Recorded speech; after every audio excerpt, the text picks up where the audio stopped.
It's Wizards versus Lesbians, a podcast for your ears. Hello and welcome to Wizards versus Lesbians. My name is Isaac. I'm Alexis. And today we're just doing some self-indulgent nonsense because we want to. Yes, this is our special Q&A episode where you guys were kind enough to send us questions. Yes, thank you. Thanks to everybody who sent in questions, particularly those of you who sent in multiple questions. We have cherry-picked the ones that we want to answer. And we will do most of the other ones if we have time. A few got excluded for various reasons. Yes, indeed. So without further ado, we might as well just get right on into it. All right. Question time. So our first question comes from Chewable Ninja, who asks, what experience do you have with TTRPGs, if any? And did you enjoy those experiences? I mean, I've been playing Dungeons and Dragons since I was like 12. Yeah, you've been there for most of my tabletop RPG experiences. That's true, and you didn't really seem to enjoy any of them in college. No, we had. I have a problem with my attention span and tabletop RPGs as a general matter. I find it very hard to stay focused on what's going on. Meanwhile, I have very little attention span in most things, but I'm pretty good at tabletop RPGs, partly because you can just sort of space out when, with a lot of them, you can just sort of space out when it's not your turn. And most of the other, that's for stuff like D&D. And then for the others, a lot of them are designed specifically so that you always have something to do, even if it's just like kibitzing on other people's stories. Yeah. I've had a couple of experiences because, through you, I've met a couple of, RPG authors, for lack of a better word. And podcast special guest P.H. Lee is a mostly, at this point, former tabletop yes, RPG in a former designer. life, yeah. But we'll still occasionally flex and pop one out just for the fun of it. I've enjoyed those like very sort of short form improv based ones a little bit more because it's just showing off. You did seem to, honestly, you seem to have fun with the time that we played Shock Social Science Fiction. Yes, thank you for reminding me of what that was called because I could never have brought that out of my brain for the life of me. So, yeah, there was a brief period of time, a couple of years in my life where I was very involved in the indie RPG scene, and including Lee paying me a small amount of money to write the Dungeon Master's Guide or the GM section of one of their RPGs. So yes, yeah. I don't really like them, but I could see myself liking some of them, and Alexis is pretty well versed, I would say. Yep, and I do still play a D&D game with... I played one with my high school friends over Zoom, first Skype, I think, and then something else, and then Discord. And now I play one with my grad school friends, which is run by Bing, actually, which is actually quite entertaining as a result. Nice. Well, okay. That's... Yeah, anyway, they're pretty fun. Yeah, there you go. All right. Go ahead. So I'll read the next question, which I guess is also by Chewable Ninja. You left it I blank. believe so, yes. Okay. If you write, what kind of stuff do you write? If you don't but wish you did, what kind of writing do you wish you could put to paper? So I've been writing since I was a tiny child. I wrote a lot of poetry when I was a kid, some short stories, some science fiction. I wrote an entire novel in college, which was very bad. And I wrote some fanfic back in the day, which I think is also very bad, but in a much more interesting sort of way. The world tears. Great strands of animated energy flicker looped against the darkness. From the rift, chittering phantoms loping in the scatic dust. Dead shadows of ideas, a cartoon squirrel cackling and gibbering in its own filth. The entire cast of Uncle Tom's Cabana, a forgotten cat and mouse torn shrieking for some blacklist artist's sketchbook, flinching in the light, streaming in the bleached-out hues of a world's last sunset. Voices raised in unholy chorus. joined by another deadly chant. Ty clutches his ruined face as he falls, Sora her trailing viscera, Patamon like a bubble, TK like a stillborn infant, poor stupid Palamon in a ball of waxy flame. Little deaths, meaningless. Lives like matches here and used, gone, their use fulfilled like chariots of Helios. That's an excerpt from Adolescence of a Reptile by Isaac, age 16. And more recently, I wrote a bunch of Homestuck fanfic when I was a big Homestuck fan. That felt good. It was nice to write some things that people actually like to read. That's one of the pluses of fanfic, is that you have a built-in audience. And if you have something, sort of half decent to put out there, you will get some attention for it. Yes. I've also written plays. I had one of my plays produced once in New York by the theater company that I was a part of. And I write song lyrics to various songs on my various albums, which you can listen to. Let's see here. I wrote an entire dissertation. Not an inconsequential feat, yeah. Which anybody can read, and this is my one chance to brag/name drop, but Anne Leckie read it and said it was fun. And I also did some writing fan fiction during a brief period of my life when I had no friends because I just moved to a new place. It got me what I wanted, which was some anonymous people saying nice things to me. And it also got me a fiance, so hey, can't really complain. And these days I occasionally poke at various bits of fiction that I never finish, and I write weird little essays for a zine called Fuck It. I also do write back cover copy for academic books because that is unfortunately part of my job right now. I'm not very good at it, but that's fine because they're monographs. Like, nobody's buying them for the back cover copy. I had one gig as a professional writer, which was writing copy for a sketchy South African poker website when I was younger, which beats my friend who is currently writing YouTube scripts based on other YouTube scripts for $8.50 a pop for a mysterious Italian man. I suddenly feel way better about having to write back cover copy. Yes, it's a tough world out there. All right. Okay, let's see. Next question from an Anon, who I think I know who it is. She asks, if you could individually host the dream podcast of your choice on any topic, with any guests or co-hosts you wanted, without having to do any of the irritating work, like editing, unless you really wanted to, what subject/topic would you choose? I mean, from my perspective, that's kind of what happened. Oh, yeah, that is true. Like, if there's one thing that I can consistently talk about, it's books. And you basically were like, hey, do you want to do a podcast and we just talk about books? And I do all the irritating things like editing? Yeah, no, that is true. So, like, thank you for helping me live the dream that it didn't even occur to me to have. Let's see here. So at one point I probably would have said, "Oh, I'll do a wrestling podcast," but I don't know if the audience knows that I'm a pro wrestling fan. I'm a pro wrestling fan in case that hasn't come up. Is he a pro wrestling fan? What's wrong with liking pro wrestling and talking about it incessantly?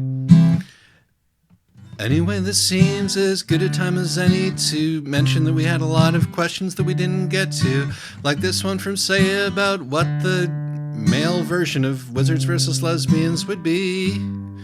And it's a challenging one because there aren't a lot of male-specific terms that could be used that aren't slurs that I wouldn't actually want to make the title of the podcast, so I think the best that I could do is Mullum versus Mages.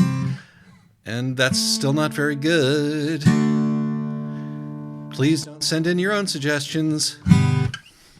But the pro wrestling podcast universe is so incredibly saturated at this point that I don't think that I would have anything to add to it. So I will say that if I beyond this podcast, if I were to do another one, I would like to do a relationship advice podcast, a la Savage Love. Oh, that would be fun. I would totally do that. Yeah, I'm a busybody and I like giving people advice. And yeah, no, as far as co-host goes, I think that you would be an excellent co-host for that one. So, all right. So if we ever get really sick of this one, we'll start a relationship advice. If there's ever a demand, you guys can send in relationship advice questions, and maybe if we get enough of them, we'll answer them. Yes. Oh, absolutely. All right. All right. All right. So, out of everything you've reviewed, which works would each of you place as favorite and least favorite? Like top and bottom 3 lists, maybe. I'm curious which works you don't think you would have bothered with. If I had bothered finishing if it hadn't been for the podcast. And also, I'm trying to pick another new thing for winter reading. And that is from Jeremy. Thank you, Jeremy. Hi, Jeremy. It's been many, many years since we've met. Jeremy, one of the high school friends who I've played a lot of online Dungeons and Dragons with.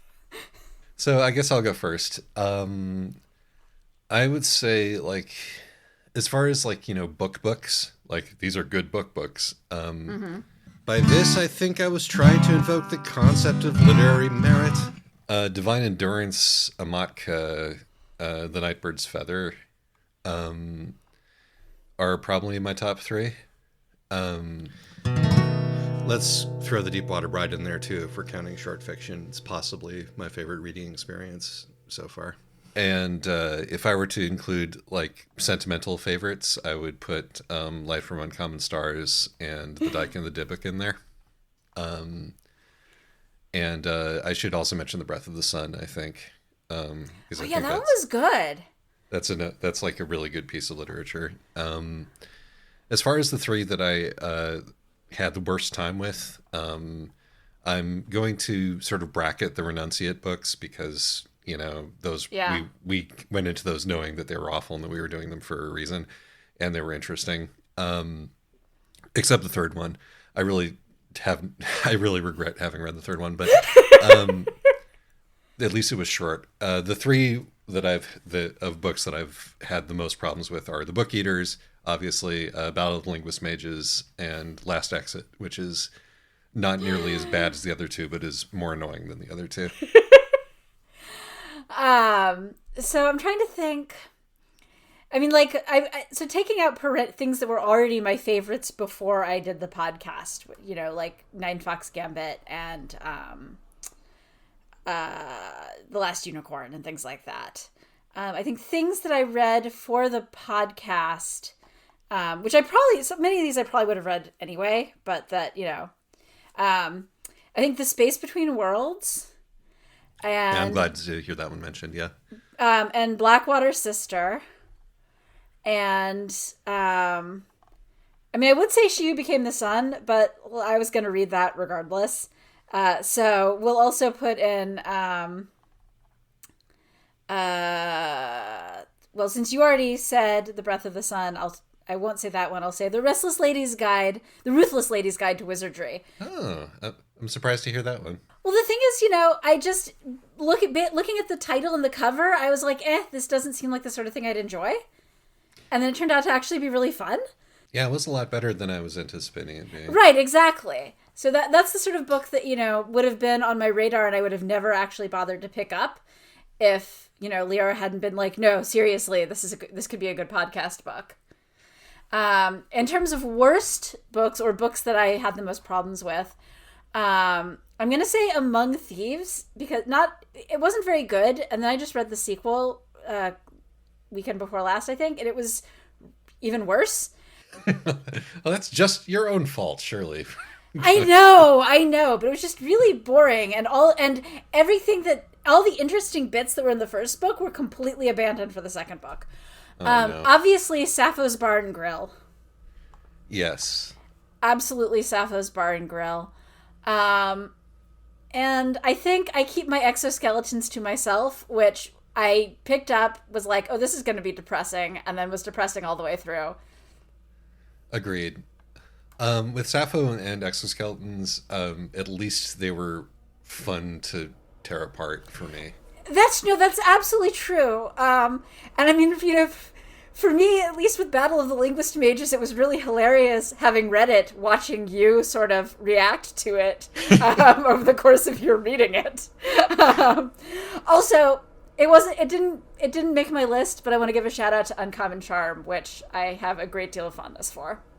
Yeah, no, that's a really sweet book too. Yeah, for the Q&A app, what are y'all's favorite non-SFF fiction, which I'm taking to read as favorite non-SF books? Yeah. And that was sent in by an Anon. Thanks, Anon. So I was just thinking, a lot of my favorites are things which are kind of SFF, but you would never find shelved with the SFF, like all of Colson Whitehead's early stuff, and Dara Horn's fiction. I was also going to mention Dara Horn, yeah. Right? I actually just read her first book, which isn't nearly as good as her later stuff, but you can see all of the building blocks of what later became, her really good writing. So I think that those two, and then of course, obviously, Hong Lo Mong, Story of the Stone Dream of the Red Chamber, which is also, you could consider it speculative fiction, but you would never find it shelved next to, well, you wouldn't find it shelved next to Ancillary Justice regardless because of alphabetization, but, shelved in that section of the bookstore. Yeah, I get what you're saying. Yeah, no, a lot of my favorites are also that sort of, might have mystical elements, kind of, magical realism, or at least plausibly deniable magical realism stuff. Or just like, or Colson, for me, it's also Colson Whitehead stuff of, most of this is totally plausible, except that we live in a world that isn't quite set up that way.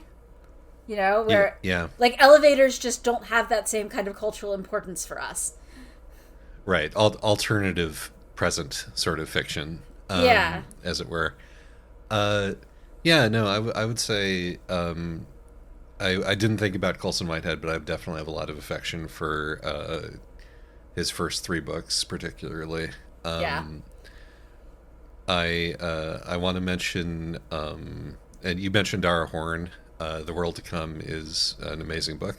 On the subject of sort of semi-fantastical Jewish literature, I want to mention The Instructions by Adam Levin, which is an absolute brick. It is about a Jewish kid in Chicago going to the, sort of the school that is also the jail, and, sort of coming of age. And I think that you personally, Alexis, would find it incredibly annoying, but it's a very boy book, but a favorite of mine.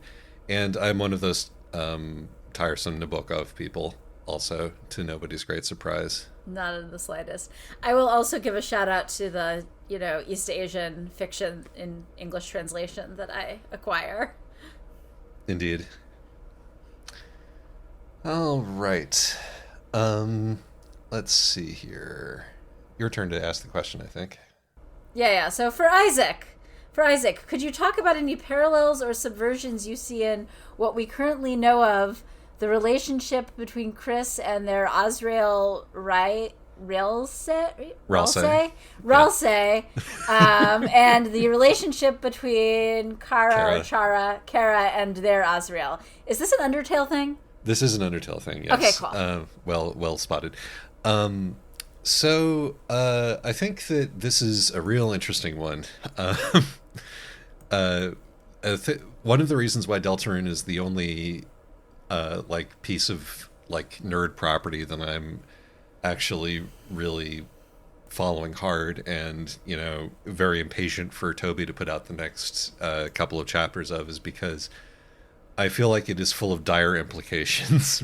And one of them being that we seem to be hopping between different kinds of sort of pastimes and escapism, and given the way that the town is laid out, it's got to end at the church, and I can't wait for there to be a sort of a fantastical journey down church land, the way there's been down the computer and board games so far.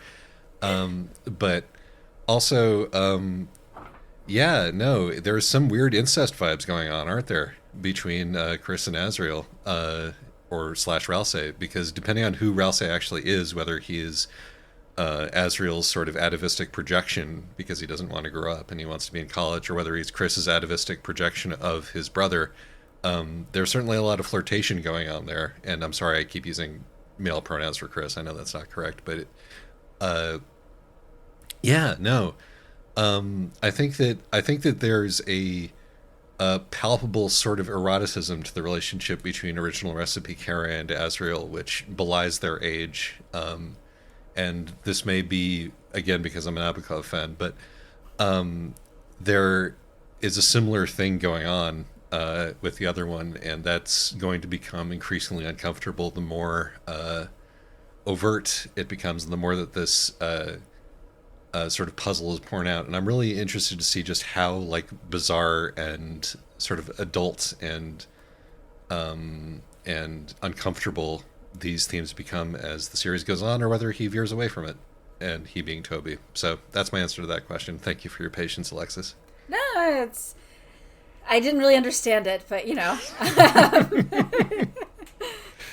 And thank you, Emerson, for that question. Another one for Chewable Ninja for Alexis. What is it about the Qing dynasty that got you to study it instead of other Chinese dynasties? well, actually, initially I was studying the PRC, and then I was taking, because I thought I might do a like government kind of job, and then I was taking a Chinese legal history class because hey, law, and it was taught by Kent Guy, the man who is so into the Qing that he has a custom license plate that reads Qing. And so, unsurprisingly, we did a lot of stuff about the Qing.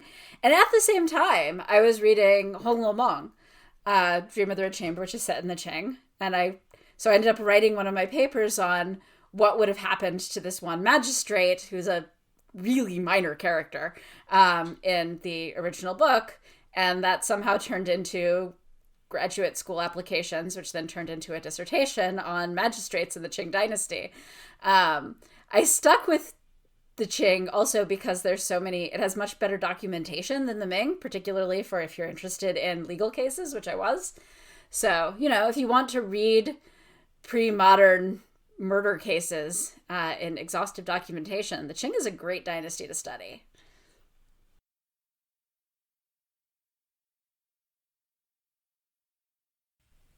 Yeah. Next, yes. I have nothing to add to that, obviously. All right, a few more by Emerson coming up. Worst job you've ever had? This is very easy for me. It's the job that I got almost right out of college, working at a local company that scanned documents from state archives that were on microfilm. And my job wasn't to scan the documents. No, it was to look at the documents and give each image a file name based on what was in the document. And and I did this on the 10 p.m. to 5 a.m. shift. Oh. So it involved a lot of hitting the up button to advance the number of the of the file name, and then the space bar to move to the next one. I met a very good friend of mine who worked the 5 a.m. or like 4 a.m. on shift because we were both completely insane for different reasons when he got on. And so we just had a very good dynamic there. But yeah, other than that, and it was run by like a family. It was a family business, and my supervisor was like their 16, 17-year-old kid. just to add a little extra punch to that. So yeah, that's the worst job I've ever had by a good margin.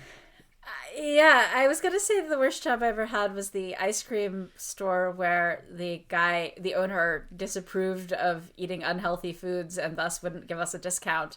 But that was fine. We just stole ice cream, so it was fine. No, obviously the worst job I've ever had was the one that you also had, Isaac, which was the cold calling alumni and parents to ask them to donate to our alma mater while we were students. Which, I actually had very good metrics because You taught me the metric hacking thing of if you mark somebody down as do not contact again, it doesn't count as a no.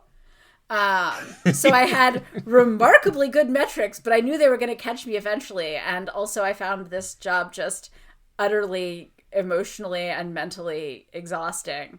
And so after, I just never came back from Thanksgiving break.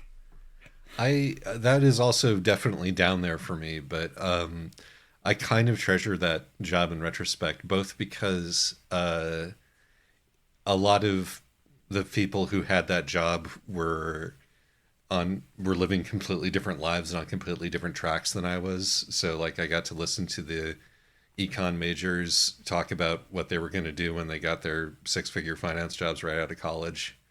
And also it was also the place where like, you could find single parents working because they didn't require work study or any kind of documentation, and they took basically everybody. So it was the place it was the job you got if you didn't have, connections or fancy internships and you really needed the money. Yeah. So there was an interesting group of people there. And also like, it was my first real inkling that higher education was a scam. Yes. And we did also, I remember they blocked the internet. They blocked almost all of the internet so that, we couldn't like browse the web and thus not be giving 100% to the calls. But they didn't block Telnet, and so which Isaac and I both were able to use to access the email client for. So I remember we would play Shiritori in Telnet email when our shifts overlapped. Formative times. Anyway, yes, bad jobs. Bad jobs. You don't have to go to college, people. You don't have to go to college. You might want to, but you don't have to. Anyway, here's another one from Emerson. What's your favorite fairy tale? The Snow Queen. Nice. Yeah. No, and handily we got to do a lesbian retelling of it. A lesbian retelling of that. Yeah. Right. No, I mean, I like The Snow Queen. It's got, like your plucky female protagonist. It's got lesbian vibes. It's got talking birds. It's really only got one male character, and he basically doesn't say anything. So, you know. This is all that Alexis has ever wanted from a story. Yeah. Well, it's just the thing is that most of the fairy tales you had access to, I had access to as a kid, were either about men doing brave things, or, boys, or they were about girls being rescued. Yes, this is true. Or occasionally escaping. But I also liked, and I also liked East of the Sun, West of the Moon. But then, the other nice thing about the Snow Queen is that it isn't even really a romantic story. It's a heroic story. It's a heroic story, and you can, because it is written by somebody who's so repressed and weird about sexuality that you can also just read it as like wanting to rescue your best friend. Yeah. Definitely. So I really enjoyed the here's a fairy tale that doesn't have to be romantic, and that isn't about royalty, and nobody's beautiful, and it's just it's just about like being brave and being willing to keep going in a variety of weird circumstances. Indeed. Moving from Hans Christian Andersen to his nemesis, the Brothers Grimm. I had to think about this one, but I think I'm going to go with the Town Musicians of Brenham. Yes. Because, first of all, according to Wikipedia, it is a story of Arne Thompson type 130. Outcast animals find a new home. And I really want to dig up the full Arne Thompson list at some point. And see exactly how many types of fairy tales there are, because it goes into the multiple hundreds apparently. Wow. I love the sculptures of animals standing on each other that this fairy tale produced. What's not to like, really? Talking animals, found family, musicians. It's pretty much stuff that I'm into, Yes. Meanwhile, worst fairy tale, also from the Brothers Grimm, is definitely The Jew Among Thorns. I haven't come across that. It is a tale of Arn Thompson type 592 dancing in thorns, and is basically just about torturing a Jewish guy to death. Oh, Germany. Okay. Yeah, no, the Brothers Grimm were like, we're creating a legitimate German national literature. Here's the Jew among thorns. Right. Well, all right. How mainstream do you think the Wiz versus Ulu subgenre could get? Will there be a limit, or do you think it's the kind of thing that's going to shift and soften as it goes, mutating to fit the mold? And the second one. We were already seeing it become more mainstream. Yeah. I think soften is really the thing here, right? I feel like, well, I guess we can transition to where do you see the Wizards versus Lesbians microgenre going in the next 5 years. I think at this point it's been pretty well established that there is a market for, girls kissing each other with dragons and or lasers. Yeah, popular among nerds of both genders, I think. Yeah, so, all genders, I should say. Indeed. So I don't think it's going anywhere.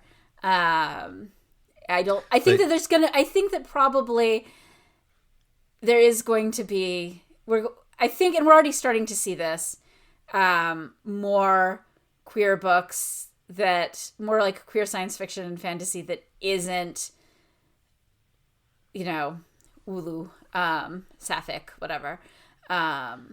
Yes. I'm seeing a lot more non-binary character plus,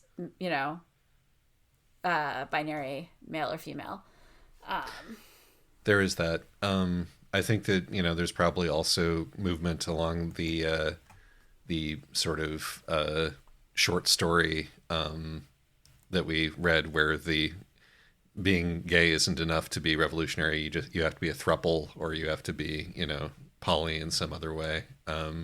Yeah, though those stories have kind of always existed. But I think you're probably right that we could very well see a surge of that. Though I don't know. I keep seeing more trans people probably. I think we're going to see a lot more trans people, and I think we're also going to see a lot more non-human, because they're either AI or alien, and thus non-binary. Yeah, there's plenty of metaphorical stuff to do there, a la the Murderbot books, or the Imperial Ratch books. Exactly. And yeah, I think we're going to see a lot more gender fluidity too. Yeah. The next question is pretty much the same question, but from a different author, from Sesquibattalion Thaumaturge, who asks where the Wizards versus Lesbians microgenre is going in the next 5 or so years, which I think we just answered. Will be displaced by currently emerging movements. I mean, it feels like it's the monstrous parents of autistic, or the narcissistic parents of monstrous children. One that we're seeing is getting a bit of a handhold. Yes, I think we're also just going to see a lot more things that are, have wizards and have lesbians, but are much cozier and not interested in the same kind of themes that interest us. Yes. ST says that they feel like this year's Hugos were shift away from Isla's dominance, but will that continue? I think there was sort of a bursting forth, which, and it's kind of going back to a more like reasonable level at this point.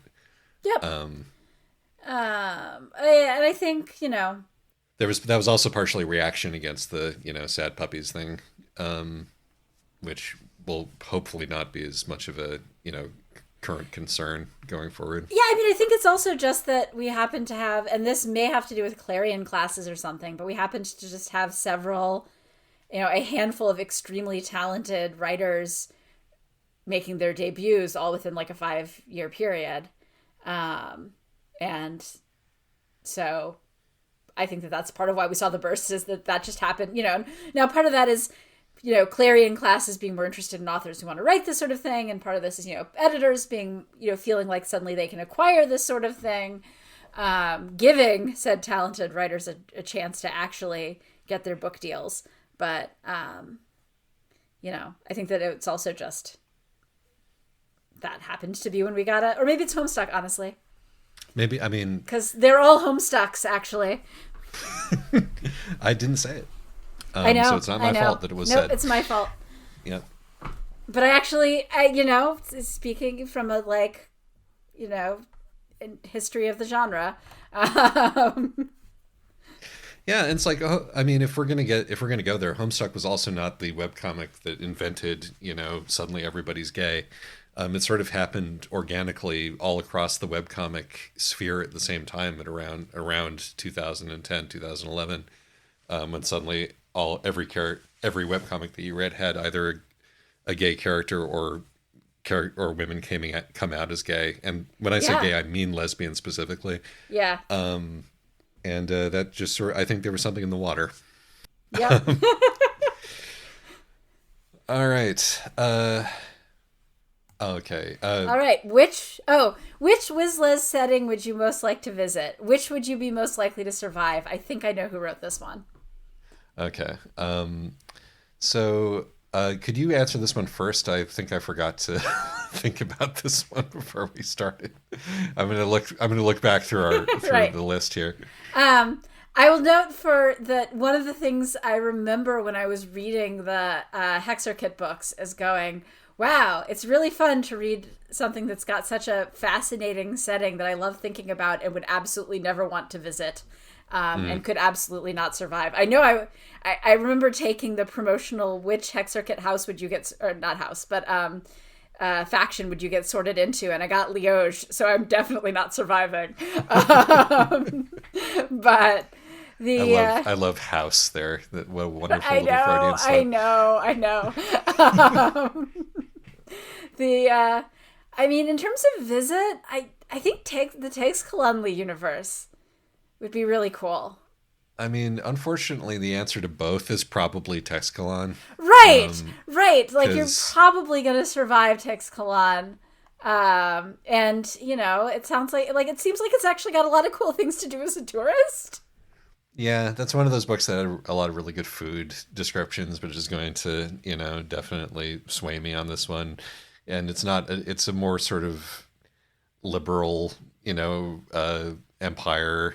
It's less like, you're going to get secret policed a lot less. Yeah, I think that I would probably go with that one for both. Particularly, in terms of visiting, you can go to the capital and do all the touristy things. And in terms of surviving, you can go to one of the has been conquered for a while and is no longer having uprisings, edges, and then just hang out. Although I would like to go and see what London was like in the 90s. So that's true. I'll just add the Dyke and the Dybbuk to that list real quick. Yeah, fair. Next question. He said, anything interesting you'd like to share about your occupations outside podcasting? I have very little idea what nonfiction publishing and mail carrying, if I remember those right, are like from the inside. And that's Sesquipetalian Thaumaturge again. Okay. You do remember right. That is what we do. Yes. Technically, I'm in what's called university publishing, because if we say academic publishing, then people think that we're like Elsevier, who we hate even more than you do, I promise. So, yeah, I'm an acquiring editor for a university press. And so my job is to convince people that they want to publish their cool monographs in East Asian studies with us, and me in particular. And then I work with them to turn their manuscript into something that will get through peer review, and that I might enjoy reading, that's, better organized and more readable, hopefully. And then I handhold them through peer review and faculty board approval. And then actually right now, I'm trying to get out of this part of my job, I also handhold them through the entire copy editing and production process. But it's really, I think it's a really fun job for me, because I get to, I get to read a lot of nonfiction, which I don't otherwise really have the attention span for. And I also get to read other editors' dossiers. So I get to read things about, international relations and boa constrictors of the West Indies, and things like that. So it's just if you're interested in learning a little bit about a lot of different things, it's a really good field to be in, I think. Also, as somebody who decided to leave academia after getting their PhD and not pursue the tenure track. Everything about this job has really confirmed that decision of mine, because junior faculty are miserable. And honestly, senior faculty don't always seem that much happier. There's a certain precarity that always, sort of stalks that sphere. And even when the thing is, even when you have tenure and you're completely, you have tenure, you're a associate professor, sometimes even a full professor, you're obviously not going anywhere. You could just start a plumbing business and, run it as a side gig. And yet most of these people still seem really stressed. And I think it's because by the time they get there, even that isn't enough. Yes. And your job is still to be harassed by horrible children all the time. Right, exactly. And meanwhile, I have almost as much job security as tenure, because thanks to some weird institutional legacy stuff, I'm extremely hard to fire. I'm also extremely hard to fire. I think you're even harder to fire. You are significantly harder to fire. So yeah, your job is also really interesting. Yeah, so the thing that I want to share about the mail is this is something that everybody should know and that nobody does, is when you see an envelope and it has pre-sorted marketing or pre-sort marketing or nonprofit or any kind of stamp that has nonprofit or bulk or anything like that that isn't first class written in the corner, those don't get returned.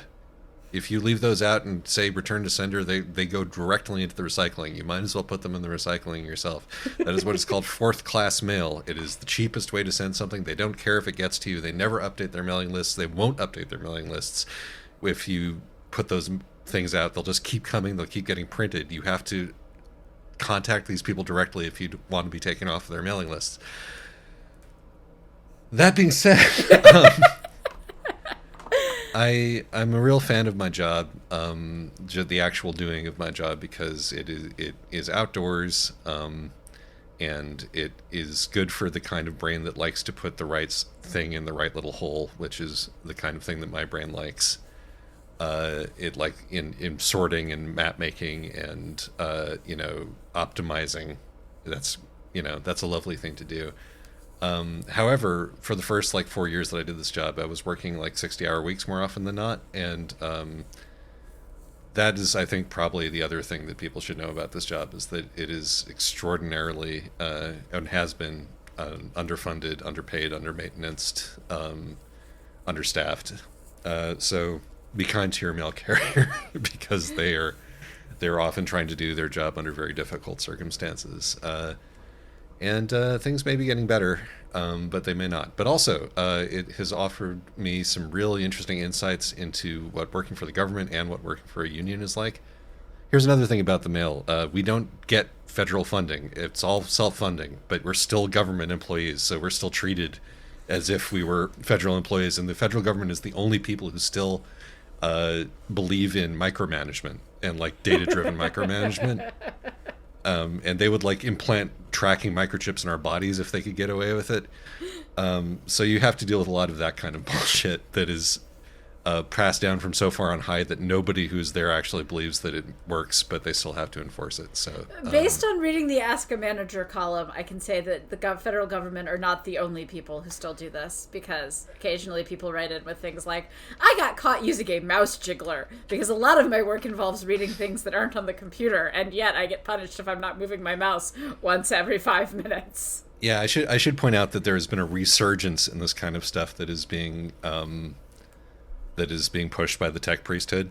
It's new, fun kinds of surveillance that actually work, and they don't. No. Because that's not the way that human beings work. And people will do a better job if they enjoy their work and don't feel like they're being treated like cattle. Another thing I love about my job is that it takes a really long time to know whether or not I'm doing it. You measure my job in half years and years and everything, so nobody's going to try to micromanage me. Yes, and it's a good job for somebody who might have a headache that it incapacitates you for a few days at a time here and there, and that yes, kind of or endometriosis. Yeah, unfortunately, my job, they get very shirty with you if you start missing work too much. The three reasons I could never work your job. What though? I don't know. How did that court case end up working out? With the Sabbath? Yeah. I think that they settled it. In fact, the Supreme Court unanimously ruled in favor of the guy who didn't want to work on Sundays and sent it back to a lower court to be determined. So, presumably, you could get hired and do the same thing. You might have to take it to the Supreme Court again, though.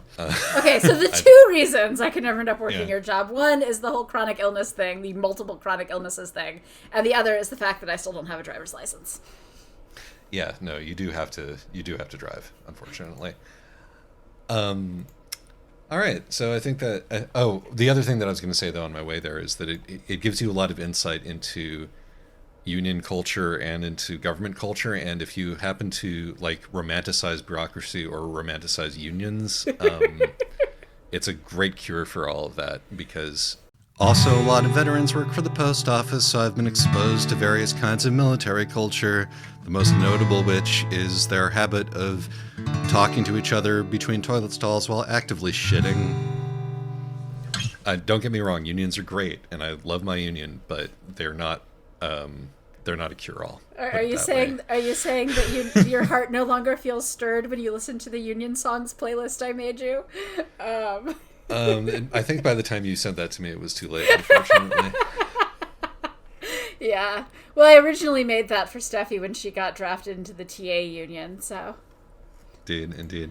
And, you know, I've also not been, I have yet to take up arms to defend my coal mine shutdown, so I might find them more stirring then. But we are now on to sort of the bonus round.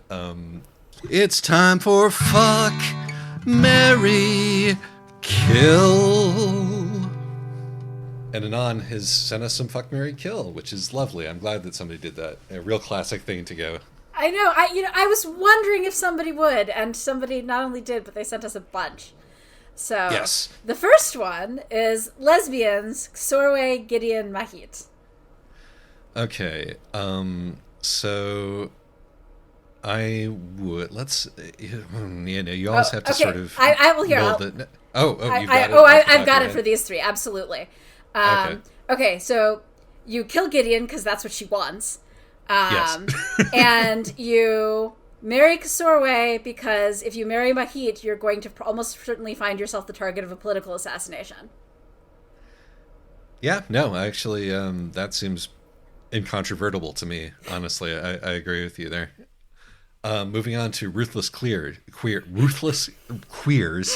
we have Luli Wei from the Hollywood elf book, whose name I'll remember. Siren Queen, thank you. We have Ju from She Who Became the Sun, and we have Baru Cormorant from the Baru Cormorant. Well, obviously for me, you kill Baru Cormorant. Obviously, you kill Baru Cormorant partly because if you either fuck or marry her, you're almost certainly again going to be politically assassinated or just murdered by the state. Obviously, I'm marrying or by Baru herself, or both. Obviously, I'm marrying Drew because even being like second or third concubine for the Ming Emperor is still a pretty sweet deal, especially because then I get access to all their archives, and I think Luli Wei is just really hot, so I think that fucking Luli Wei makes sense. Yeah, again, I can't disagree with any of that. That's flawless reasoning. Like, also, you wouldn't want to fuck Drew because she's, yeah, she's not going to be into it. Right, she's not going to be into it. All right, now Possessors for the next one. This one's a lot harder. Jadao, Zinandor, and Kokos from The Dyke and the Dybbuk. Oh, from The Dyke and the Dybbuk. Kokos is the Dybbuk from Dyke and the Dybbuk. Right, yeah. I think that I would have to kill Jadao. Yeah. If at all possible. I mean, that's obviously challenging. for a given value of kill. I mean, none of these guys are getting killed. So okay, so we're locking Jadao back in the black coffin, which I feel really bad about, but I don't want anything to do with that. It's like a really difficult time. So Zenandor is... She's Millie's possessor. Yeah, I think that she would be. I couldn't give up that as a fuck. I think that would be a really interesting fuck. And yeah, I'd marry Kokos. See, I do it the other way around because I just feel like being married to Kokos for that long would be super annoying. I know that she'd get on my nerves. I think that Zenandor would be worse. Based on, I think that she would be a very difficult spouse. That's fair.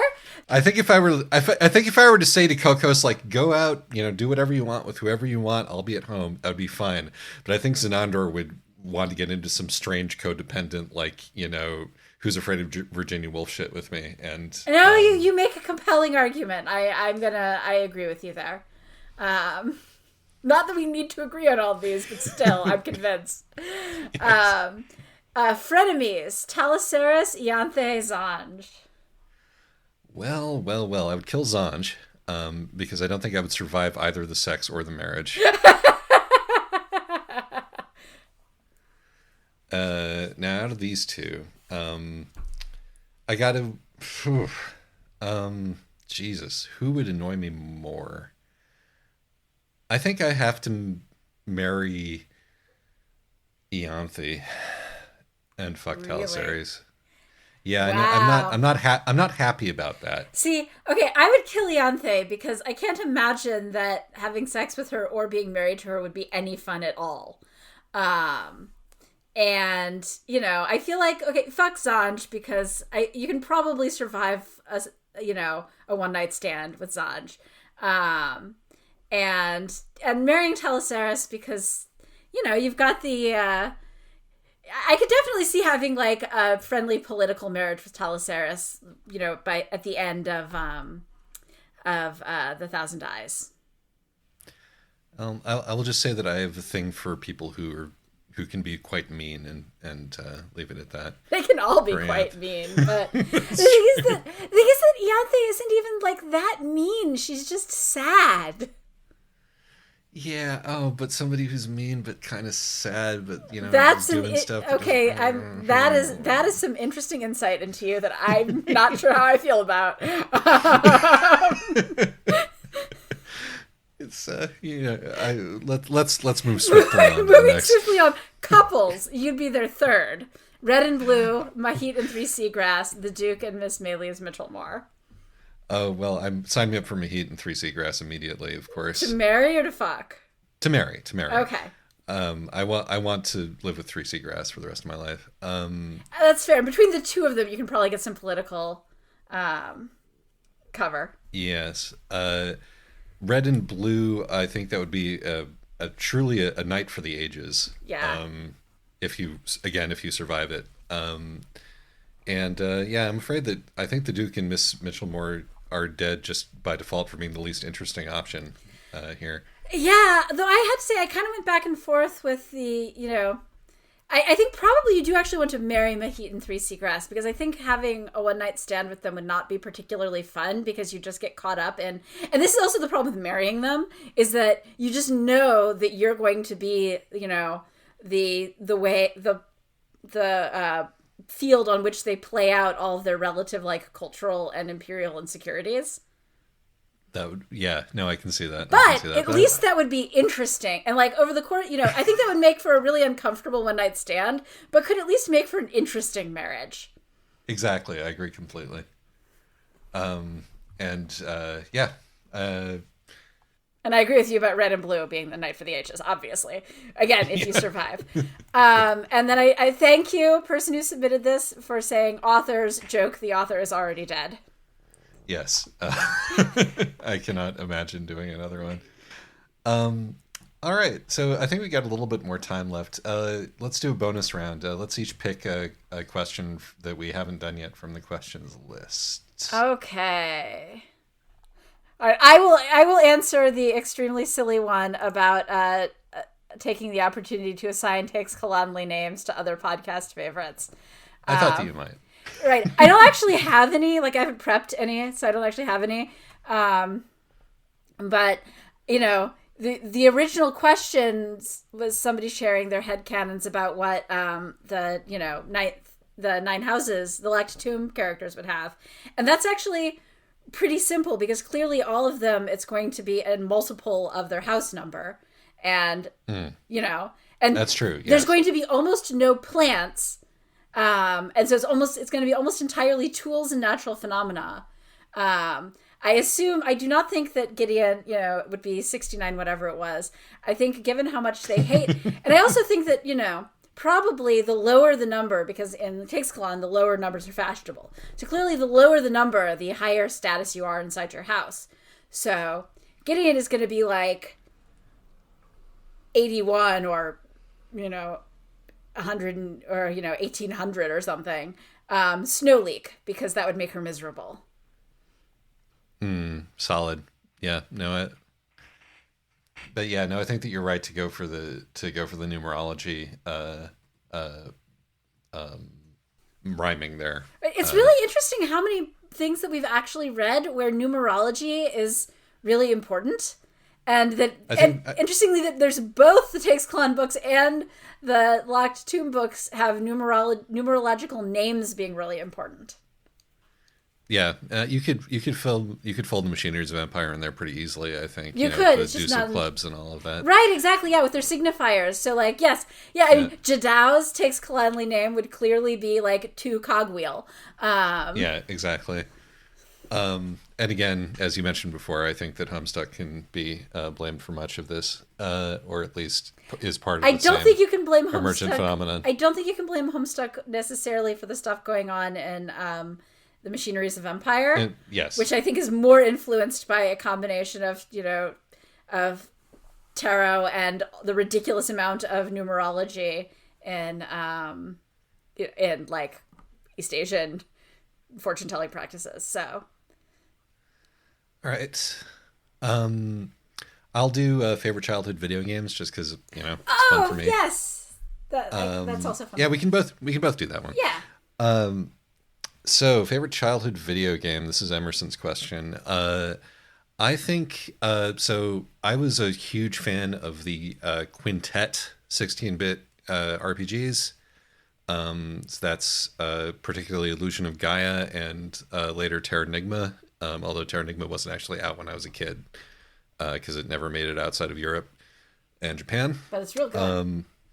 Yeah, it is real good. And those were like sort of formative to my worldview because they're the first sort of like, oh shit, Buddhism, you know, you know, sort of pieces of popular media that I ever consumed. But yeah, I was a Nintendo kid. My first video game was my first video game was like Missile Command on the Atari, but my first like real formative video game was Kid Icarus on the NES, and then I was a Final Fantasy kid, unlike you, who were a Sega kid and a Phantasy Star kid. Right. Well, the reason for that is because my brother had the Nintendo, but, you know, I could only use it when my brother wasn't using it because, you know, it was his for reasons of sexism. For gender reasons. For gender reasons, but it's the weird gender reasons where, you know, my mother expected her daughter to be the high-achieving, serious child, and the son got to do whatever he wanted.